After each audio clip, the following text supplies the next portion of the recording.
Hello దోస్తులు, నమస్తే. మా రైతన్నల ఆలోచన చూడండి. వర్షం కొడుతుంటే మనకు గొడుగు ఎలాగానో ఈ గొర్రె పిల్లలకు చూడండి గొడుగు లెక్క ఇలా తయారు చేశాడు. చిన్న గొర్రె పిల్లలకు కూడా తయారు చేసిండు. తట్టు కట్టిండు మొత్తానికి. దానికి ఒక సంచిని తీసుకొని ఇలా కట్టేసిండు.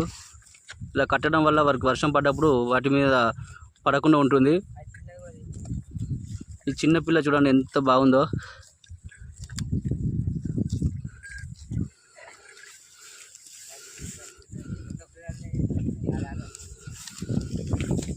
చాలా ముద్దొస్తుంది చిన్నపిల్ల, చాలా బాగుంది.